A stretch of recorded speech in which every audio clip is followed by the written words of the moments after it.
Topic ఏంటమ్మా? Self knowledge or self hypnosis. Self knowledge or self hypnosis.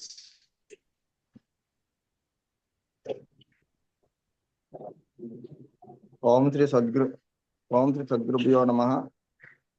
15th October 2025. Commentaries on living part 3 by G.D. Krishnamurti అనే self knowledge or self hypnosis అనే topic పై madam గారు సత్సంగ భాషణ జరిపిస్తారు. అంటే ఆత్మజ్ఞానమా self హిప్నోసిసా అని question mark ఇచ్చారు.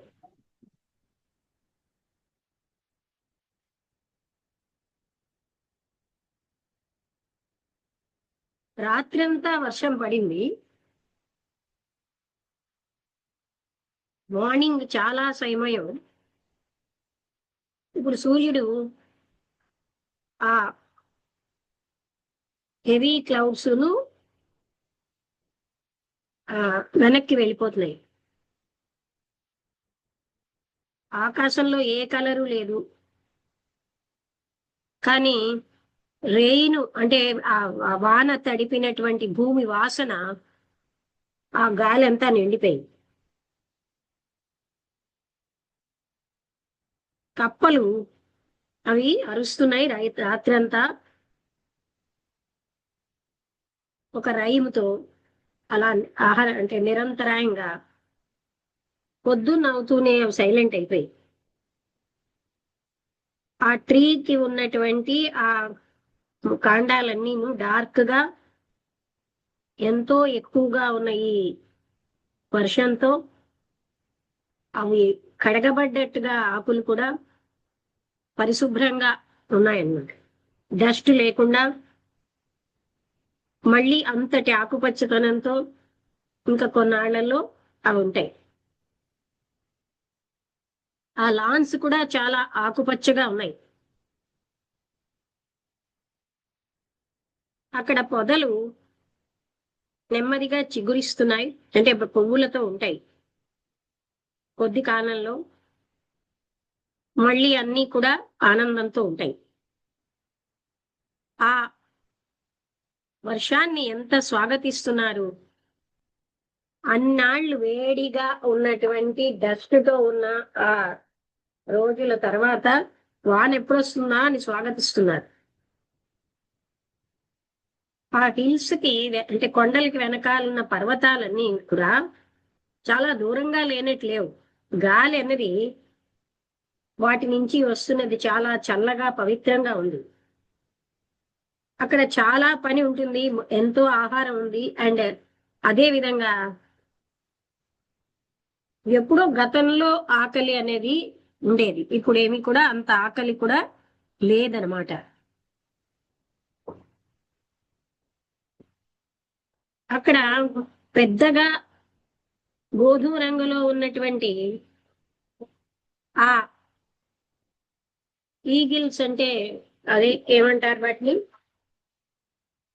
ఆ పక్షులు అవేమోని పెద్ద సర్కిల్స్ చేస్తున్నాయి ఆకాశంలో. అవి గాలి మీద తేలుతున్నట్టుగా ఏ రకమైన వింగ్స్ ని ఏమీ కూడా అంటే వాటి రెక్కల్ని కదిలించకుండా తిరుగుతున్నాయిట. వందల కొలది ప్రజలు సైకిళ్ల మీద ఆఫీస్లో ఎంతో సేపు పనిచేసాక ఇంటికి వెళ్తున్నారు. కొంతమంది సైకిల్ మీద సారీ చేస్తూ మాట్లాడుతున్నారు.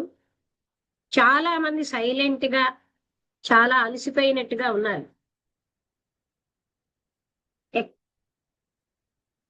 ఒక పెద్ద గ్రూపు సైకిల్స్ తో ఆగారు. అక్కడ వాళ్ళ శరీరాలని రెస్ట్ తీసుకునేటట్టుగా.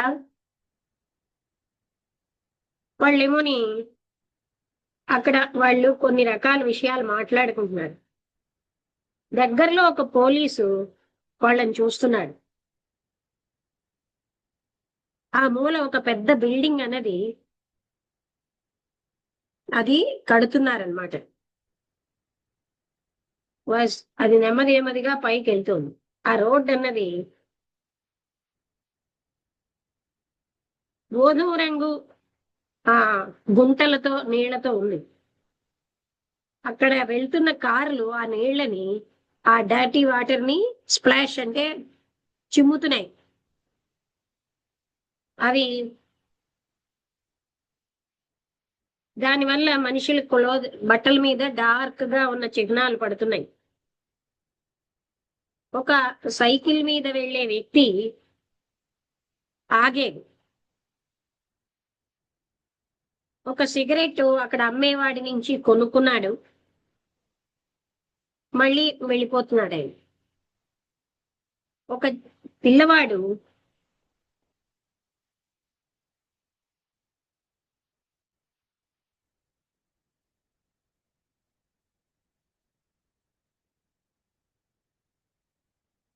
అంటే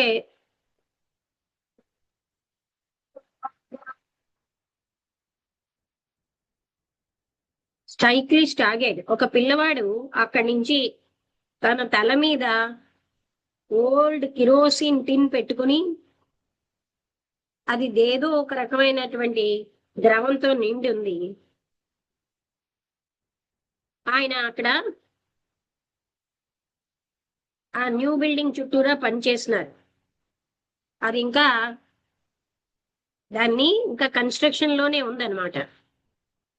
ఆయనకి కాంతివంతమైన కళ్ళు, అద్భుతమైనటువంటి ఆహ్లాదంగా నవ్వుతున్న ముఖం ఉన్నాయిట. ఆయన ఆ పిల్లవాడు సన్నగా కానీ బాగా దృఢంగా ఉన్నాడు. ఆ పిల్లవాడి యొక్క చర్మం అన్నది చాలా డార్క్ గా, సూర్యుడు కాల్చే అంటే ఎండకి బాగా నల్లగా అయిపోయింది. ఆ అబ్బాయి ఏమో ఒక షర్టు గోచి ఏదో కట్టుకున్నాడు. ఆ భూమి యొక్క బ్రౌన్ కలరు లాగా అది ఎంతో కాలం నుంచి వాడబడబట్టి అది అలాంటి రంగుకి వచ్చేసిందిట.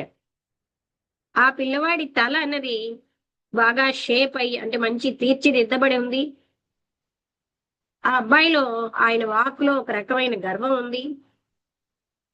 ఒక చిన్న పిల్లవాడు ఒక మనిషి పెద్దవాడి పని చేస్తున్నాడు. అక్కడ ఉన్నటువంటి క్రౌడ్ని ఆయన వదిలేసాక ఆయన పాడడం మొదలెట్టాడు. అక్కడ హోల్ అట్మాస్ఫియర్ అంతా కూడా మారిపోయింది. ఆ పిల్లవాడి యొక్క వాయిస్ సామాన్యంగా ఉంది. రాషస్ అంటే సాంగ్ హ్యాడ్ రిథమ్ అంటే ఆ అబ్బాయి వాయిస్ అంత బాగోలేకపోయినా ఆ పాటకి మంచి రిథమ్ ఉంది. బహుశా ఆయన చేతులతోటి అతను టైం పెట్టుకున్నాడు అన్నమాట. ఒక చెయ్యి దాని కిరోసిన్ టిన్ పట్టుకోకపోతే అంటే అది పట్టుకున్నాడు, ఇంకొక చేతితోటి ఆయన టైముని చూస్తున్నాడు. ఆ అబ్బాయికి తన వెనకాల ఎవరో నడుస్తున్నట్టుగా ఆ ఆ అవేర్నెస్ ఉంది. ఎవరో తన వెనకాలనే నడుస్తున్నారని. కానీ చాలా ప్రసన్నంగా, చాలా సిగ్గుతోటి ఉన్నాడు. అతను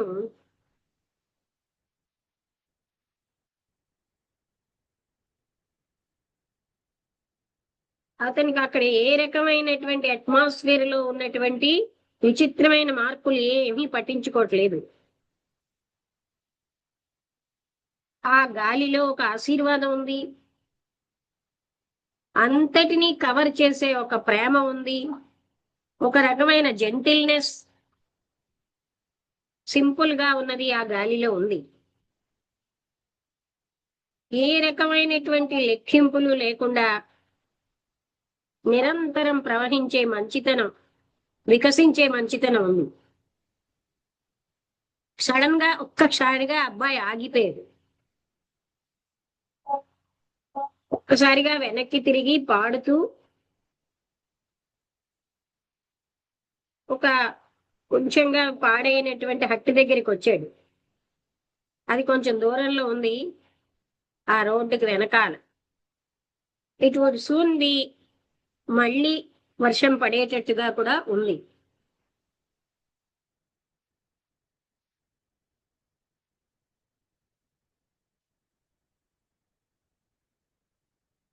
మీకు బాగానే క్లియర్ గా వినిపిస్తుందా, లేదా ఏమైనా సౌండ్లు వినిపిస్తున్నాయా?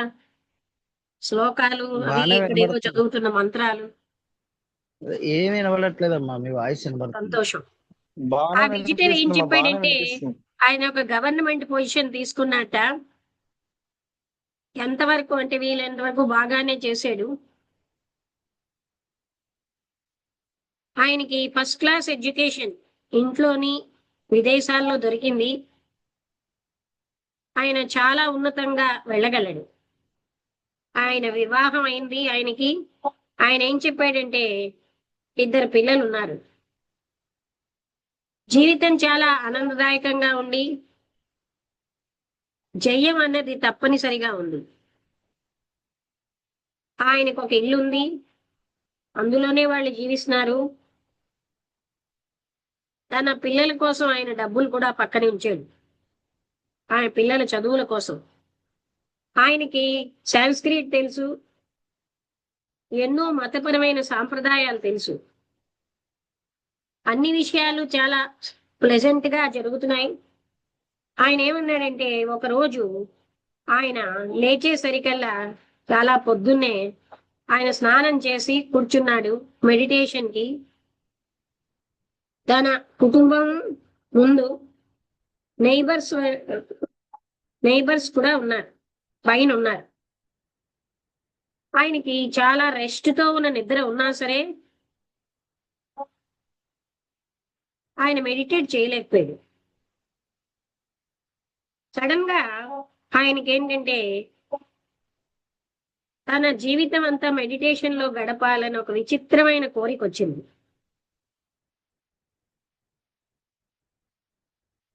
దాని మీద ఆయనకి ఏ సంకోచము లేదు, సందేహం లేదు.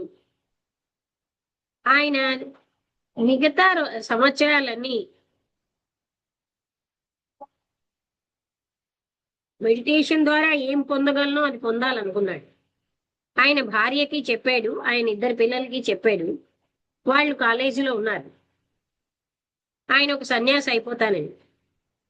ఆయన కొలీగ్స్ అందరూ ఆశ్చర్యపోయారు ఆయన యొక్క నిర్ణయానికి. కానీ ఆయన ఉద్యోగం రిజైన్ చేయడాన్ని అంగీకరించారు. కొద్ది రోజుల్లోనే ఆయన ఇల్లు వదిలేశాడు, మళ్ళీ వెనక్కి వెళ్లకుండా. ఆయనకి 25 సంవత్సరాల కిందట అంటూ ఆయన చెప్తున్నాడు ఇదంతా జరిగింది. ఆయన్ని తాను డిసిప్లిన్ లో ఉంచుకున్నాడు చాలా తీవ్రంగా. కానీ ఆయనకి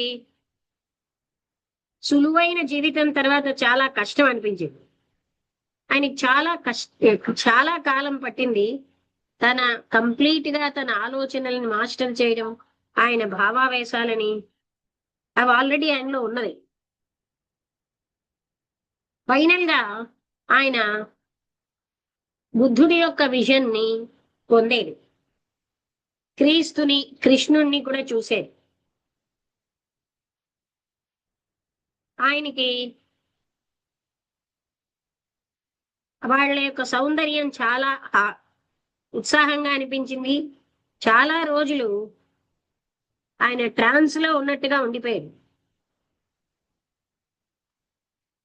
మనస్సు యొక్క హద్దులన్నీ, హృదయం యొక్క హద్దులన్నీ దాటి అందులో కంప్లీట్ గా ఆ ప్రేమ, అదే భక్తి, ఆ అనంతమైనటువంటి సుప్రీం పైన భక్తితో ఆయన మునిగిపోయి ఉండిపోయింది.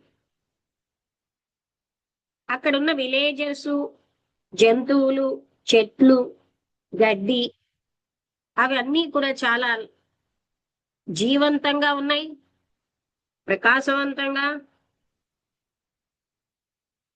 అవి ఎంతో శక్తితో, ఎంతో సౌందర్యంతో ఉన్నాయి. ఇన్ని సంవత్సరాలు కూడా ఆ అనంతత్వం యొక్క అంచులు దాటుదామనుకున్నాడు అంటూ ఆయన చెప్పాడు. ఆ విధంగా ఆయన చాలా అత్యద్భుతంగా ఇన్నాళ్ళు ఉన్నాను అని చెప్పాడు. నాకెంతో మంది శిష్యులు కూడా ఉన్నారు, ఫాలోయర్స్, డిసైపుల్స్. ఈ దేశంలో ఇది తప్పనిసరి అంటూ ఆయన చెప్తున్నాడు. ఒకరు చెప్పారు నాకు, నేను మీ ఉపన్యాసం విన్నాను, ఈ టౌన్ లోనే మీరు ఇచ్చారు, అక్కడ నేను కొద్ది రోజులు ఉన్నాను.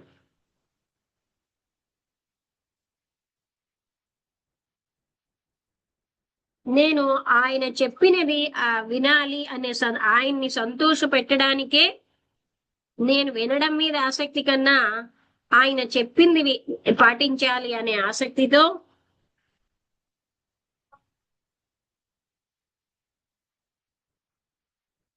అంటే ఒక్కసారి పేజ్ కొంచెం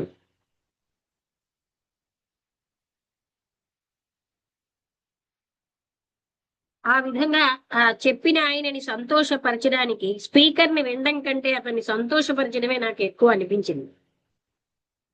అందుకే నేను వినడానికి వచ్చాను.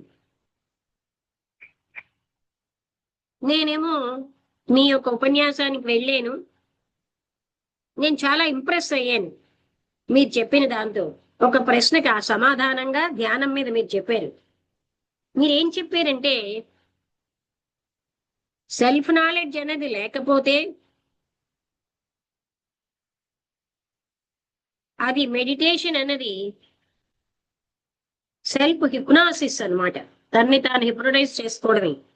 సెల్ఫ్ నాలెడ్జ్ అని లేకపోతే మెడిటేషన్ అనేది సెల్ఫ్ హిప్నాసిస్ అనేది అదే విధానం. అంటే తన ఓన్ ఆలోచనల్లోనే ప్రొజెక్ట్ అయినది, తన కోరికలనే తను చూసుకుంటాడు. నేను ఇదంతా ఆలోచిస్తున్నాను. ఫైనల్ గా ఈ విషయాలన్నీ మాట్లాడాలని మీ దగ్గరికి వచ్చాను. మీరు చెప్పింది సంపూర్ణంగా సత్యమే.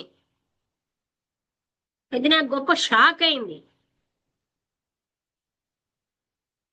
ఇన్నాళ్ళు నేను ఊహాత్మక చిత్రాలలో మనస్సు చేసే ప్రొజెక్షన్, నా మనస్సు చేసిన వాటిలో పట్టుబడిపోయి వాటిలో బంధించబడ్డానే అని. ఇప్పుడు నేను గ్రహించాను చాలా లోతుగా నా మెడిటేషన్ ఏమిటి అన్నది. 25 సంవత్సరాలే నేను ఒక సౌందర్యమైన నేను తయారు చేసుకున్నటువంటి గార్డెన్ లో ఊహించుకున్న దాంట్లో నేనున్నాను. అక్కడ వ్యక్తులు వాళ్ళందరూ నేను ఊహించుకున్న వాళ్ళే. ఆ విజన్స్ అన్నీ కూడా నాకున్నటువంటి కల్చరు, ఆ నేను కోరుకున్నవి, అధ్యయనం చేసినవి, వాటిలో వచ్చినవే. ఇప్పుడు నేను అవగాహన చేసుకున్నది ఏంటంటే, ఇన్నాళ్ళు నేను చేసిన దాని యొక్క ప్రాముఖ్యత, నేను ఇన్నాళ్లే నా యొక్క విలువైన కాలం వేస్ట్ చేసుకున్నానని నేను బాధపడుతున్నాను. అంటే 25 సంవత్సరాల పైన. కొంతసేపు మేమిద్దరం సైలెంట్ గా ఉన్నాం. ఆయన ఏం చెప్తున్నాడంటే, ఇప్పుడు నేను ఏం చెయ్యాలి? ఆ ప్రిజన్, నేను కట్టుకున్నటువంటి ఆ జైల్లోంచి బయటపడే ఉపాయం ఏదైనా ఉందా నాకు నేనుగా?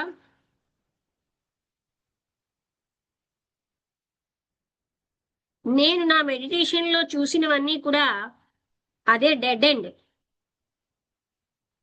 కొన్ని రోజులు కిందటి అది ఎంతో అద్భుతంగా అనిపించింది, దానికి ఎంతో ప్రాముఖ్యత ఉన్నట్టుగా. నేను ఎంత ఇష్టపడినా సరే మళ్ళీ నేను వెనక్కి వెళ్ళలేను.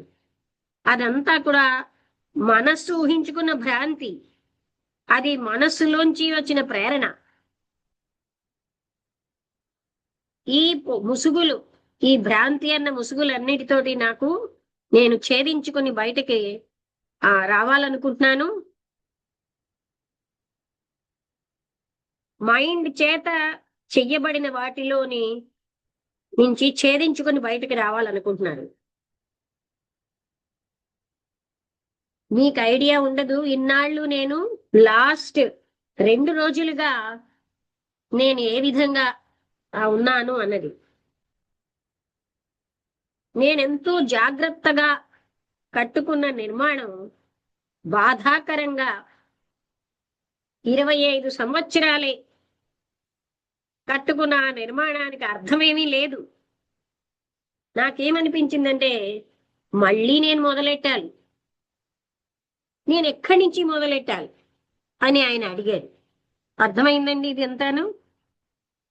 ఆయన ఏమన్నారంటే ఆయన క్రీస్తుని కృష్ణుణ్ణి అలా వాళ్ళందరినీ చూసి ఆయనేమో ఎంతో ఆనందంతో ఉండిపోయాడు. 25 సంవత్సరాలే నేను చాలా గొప్ప స్థితికి వచ్చేసానని సన్యాసం తీసుకుని. కానీ ఆయనకి ఎందరో శిష్యులు కూడా ఉన్నారు. ఒక ఆయన కృష్ణమూర్తి గారు లెక్చర్ వినమన్నారు.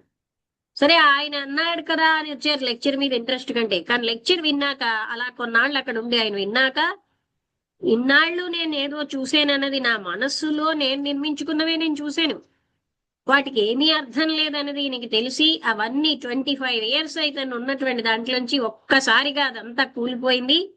ఇప్పుడు నేను ఏం చెయ్యాలి?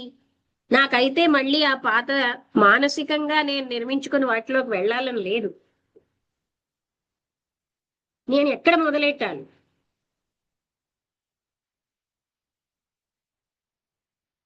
అక్కడ రీస్టార్టింగ్ మళ్ళీ మొదలెట్టడం అంటూ ఏం లేదు.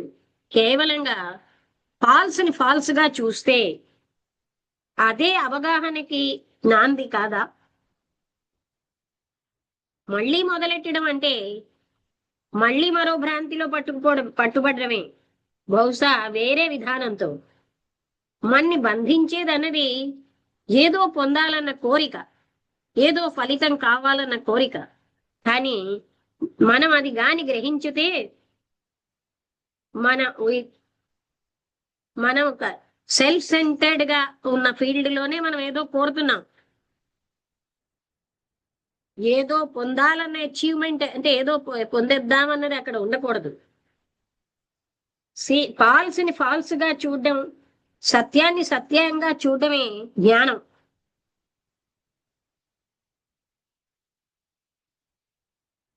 అయితే నేను ఇన్నాళ్ల నుంచి 25 సంవత్సరాల నుంచి నేను చేస్తున్నదంతా ఫాల్స్ అని నేను చూసానంటారా? నేను ఇన్నాళ్ళు మెడిటేషన్ అని భావిస్తున్నది నేను ఎరుకతో దాంట్లో ఉన్నవన్నీ కనుక్కున్నానంటారా? అనుభవించడం, ఏదో ఒక అనుభూతి కావాలన్న కోరిక, అది భ్రాంతికి నాంది. నేను మెడిటేషన్ లో ఇది అనుభవిస్తాను, ఆ అనుభూతి కావాలి అన్నది. అంటే ఎక్కువ మంది పిరమిడ్ వాళ్ళు చెప్తూ ఉంటారు, ఈ లోకం చూసాం, స్వర్గానికి వెళ్ళాం, దేవతలను చూసాం, గత జన్మ చూసాం. ఇవన్నీ కూడా భ్రాంతికి నాంది. ఇప్పుడు మీరు రియలైజ్ చేసినట్టుగా మీ విజన్స్ అన్నీ కూడా అవన్నీ మీ యొక్క బ్యాక్గ్రౌండ్ లోంచి, అంటే మీకు ఇన్నాళ్ళు ఉన్న జ్ఞానం యొక్క ప్రొజెక్షన్సే, మీకున్న కండిషనింగ్ అవన్నీ. ఆ ప్రొజెక్షన్స్ అన్నీ కూడా అంటే క్రీస్తు కృష్ణుడు మొదలైన వాళ్ళందరూ మీరు అనుభవించారు. మీ మనస్సులో ఎప్పటి నుంచో ఉన్నవి మీరు అనుభవించారు. తప్పనిసరిగా అది ధ్యానం కాదు. That is not meditation. అంటే మనం ఎంత అద్భుతమైన దేవుళ్ళని చూసినా అదేమీ కూడా మెడిటేషన్ కాదు అని చెప్పారు. మెడిటేషన్ కి నాంది అన్నది అండర్స్టాండింగ్, బ్యాక్గ్రౌండ్ ఆఫ్ ద మనలో ఉన్నవన్నీ మనం అవగాహన చేసుకోవాలి. ఆ అవగాహన లేకపోతే మీరు మెడిటేషన్ అని పిలువబడేది అది ఎంత ఆనందంగా ఉన్నా బాధాకరంగా ఉన్నా అది కేవలంగా సెల్ఫ్ హిప్నోసిసే, అది మెడిటేషన్ కాదు. మీరు ఇన్నాళ్ళు సెల్ఫ్ కంట్రోల్ ప్రాక్టీస్ చేశారు, మీరు మీ ఆలోచనని మీరు మాస్టరీ చేశారు, మీరు ఏకాగ్రతతో మీ అనుభవాలన్నిటినీ ఎక్కువ చేసుకున్నారు. ఇదంతా కూడా సెల్ఫ్ సెంటర్డ్ పనులే. ఇదేం మెడిటేషన్ కాదు. ఇది మెడిటేషన్ కాదని తెలుసుకోవడం అన్నదే మెడిటేషన్ కి ఆరంభం. సత్యాన్ని సత్యంగా, అంటే ఫాల్స్ లో అసత్యంలో ఉన్న సత్యాన్ని చూడడం అనేది, ఆ ఫాల్స్ లోంచి మనస్సు విముక్తి అయిపోతుంది. ఫాల్స్ లోంచి ఫ్రీడమ్ అనేది అది కోరికలోంచి, ఏదైనా పొందాలన్న కోరికలోంచి రాదు. మైండ్ ఏది కూడా సక్సెస్ కావాలని కోరనప్పుడు, ఏదో ఒక ఫలితం కావాలని కోరనప్పుడే అది గ్రహించగలం. అక్కడ అన్ని అన్వేషణలు ఆగిపోవాలి. అప్పుడు మాత్రమే అక్కడ ఆ పేరుకి రూపానికి అతీతమైనటువంటి ఆ అనంతత్వం అక్కడ వస్తుంది అన్నారు. అంటే కోరికలు ఏవి లేకుండా ఉన్నప్పుడు నన్ను నేను మోసం చేసుకోవాలని, మళ్ళీ నేను మోసం చేసుకోవాలని, డిసీవ్ చేసుకోవాలని నాకు అనిపించట్లేదు. అంటే ఆత్మవంచన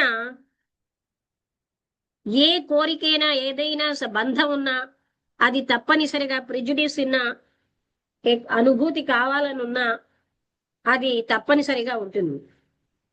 తెలుసో తెలియకో ఆ అనుభవించేవాడు ఎప్పుడు కూడా ఇంకా లోతైనటువంటి అనుభవం కావాలని ఎంతకాలం అనుభవించేవాడు ఉంటాడో అక్కడ భ్రాంతి ఉంటుంది ఏదో రూపంలో. దీనంతటికీ టైము సహనము అవసరం కదా అన్నారు. టైము సహనము అన్నవి అవసరం. ఏదో ఒక గోల్ పొందాలంటే ఒక ఆశయాలతో ఉన్న వ్యక్తి ప్రాపంచికంగా గాని మరో రకంగా గాని ఆయనకి అతనికి ఫలితాలు కావాలి. మైండ్ అన్నది సమయం యొక్క ప్రోడక్ట్, ఆలోచన అన్నది ఫలితం. థాట్ అన్నది ఆలోచన, అది టైం నుంచి విముక్తి చెందినప్పుడు అప్పుడు మాత్రమే మళ్ళీ అది ఆ విముక్తి చెందాలని బానిస అయిపోతుంది టైంకి. టైం అన్నది ఓన్లీ ఎప్పుడైతే సైకలాజికల్ గ్యాప్ వాట్ ఈజ్ అన్న యథార్థానికి వాట్ షుడ్ బి ఏం చెయ్యాలి ఏం అవ్వాలి రెండింటికి మధ్యలో ఉండేది, దాన్నే మనం ఐడియల్ అంటాం. అదే మనకి ఎండ్. అంటే ఇది పొందాలి, ఈ ఆదర్శాన్ని పొందాలి అని. ఈ ఫాల్స్నెస్ అన్న దాన్ని ఈ మొత్తం ఆలోచన విధానంలో అది తెలుసుకుంటే మనస్సు స్వేచ్ఛ పొందుతుంది. అది ఏ రకమైన ప్రయత్నం ప్రాక్టీసు అక్కర్లేదు. అండర్స్టాండింగ్ ఇమీడియట్ గా వస్తుంది. అది సమయాతీతమైన, సమయంతో సంబంధం లేదు దానికి. ఈ మెడిటేషను నేను ఇన్నాళ్ళు నేను నిమగ్నమైన ఈ మెడిటేషన్ ఫాల్స్ అన్నది తెలుసుకున్న తర్వాత అది ఫాల్స్ గా తెలుసుకున్నాను కానీ అంటూ ఆయన ఏదో ఆగారు అనమాట. అంటే అప్పుడు మీరు ఇప్పుడు తప్పనిసరిగా వచ్చే క్వశ్చన్ అడక్కండి, దాని ప్లేస్ లో ఇంకేమొస్తుంది అలాంటివి అడక్కండి.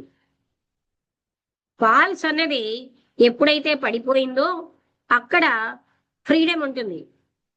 ఏదైతే ఫాల్స్ కాదో దాని నుంచి స్వేచ్ఛ ఉంటుంది. మీరు దాన్ని అన్వేషిస్తే దొరికేది కాదు ఆ సత్యం.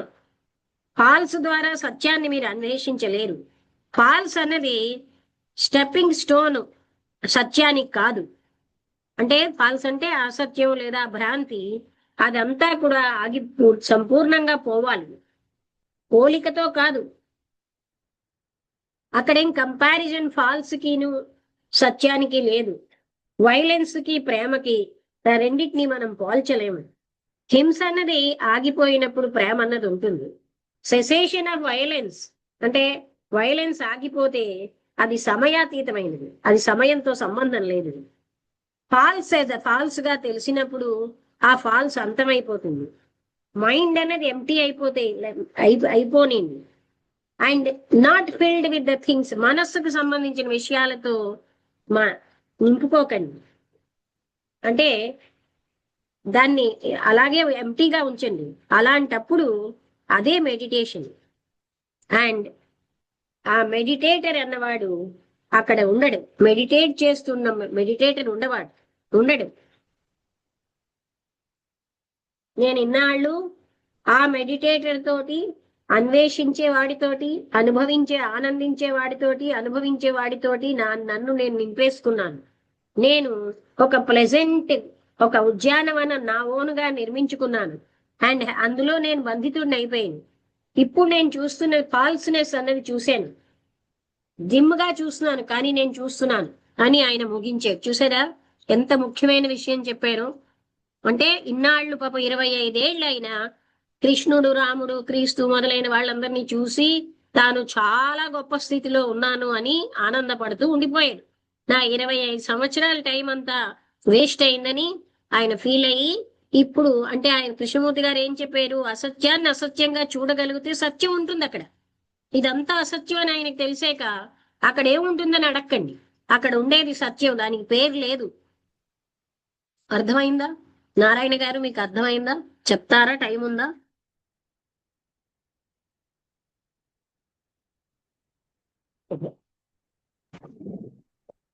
నమస్తే. అర్థమైందమ్మా. టైం ఉందా చెప్పడానికి? ఓం శ్రీ గురుభ్యో నమః. అందరికీ నమస్కారం. చెప్తున్నాను. ఈరోజు self knowledge or self hypnosis అనే టాపిక్ మీద కృష్ణమూర్తి గారు మనకి ఒక అద్భుతమైనటువంటి సందేశాన్ని మేడం గారి ద్వారా అందించారు. మనకి ఎందుకు ఇలా చెప్తున్నామంటే, మనం ఆ గ్రంథాలు చదువుకున్నా మనకు సరిగ్గా అర్థం కాదు. ఎందుకంటే ఆ గ్రంథాలు ఆల్రెడీ చదివినా సరే అర్థం కాలేదు కాబట్టి ఈ విషయం చెప్తున్నాం మనం. ఎందుకంటే ఇప్పుడు ఆయనకి 25 సంవత్సరాలు ఎలాంటి విజన్స్ అయితే ఉన్నాయో, నాకు చాలా రకాలైనటువంటి విజన్స్, తర్వాత ఏవో దేవి దేవతల ఆవాహన అవడం, వాళ్ళతో మాట్లాడడం, నేనేదో ఒక సుప్రీం గా ఉన్నానని ఒక ఊహల్లో ఉండడం, ఇవన్నీ జరిగాయి. కానీ నా స్వానుభవంతో చెప్తున్నాను. అప్పుడు మేడం గారు ఇవన్నీ ఖండిస్తుంటే నాకు ఎందుకో చాలా మనసు చాలా బాధపడిపోతుండేది అనమాట. ఏంటి మేడం గారు ఇంతమంది దేవి దేవతతో నేను మాట్లాడాను, తర్వాత ఇవన్నీ చేసిన మేడం గారు నన్ను ఇది చేసేస్తున్నారు అంటే, ఇక్కడ మనం బాగా తెలుసుకోవాల్సింది ఏంటంటే, నా సెల్ఫ్ నాలెడ్జ్ అంటే మొత్తం మన లాస్ట్ టైం మేడం గారు 2 years బ్యాక్ చెప్పారంటే, ఆ దేవి దేవతలకి అందరికి ఏ ఆత్మ అయితే ఆధారమై ఉందో నాకు కూడా అదే ఆధారమై ఉంది. ఆ విషయం మనం మర్చిపోతాం అనమాట. కాబట్టి ఇదంతా కూడా నా మైండ్ చేసినటువంటి సెల్ఫ్ ప్రొజెక్షన్ అనమాట. ఆ ఇమేజ్ లోనే నేను తిరుగుతున్నాను.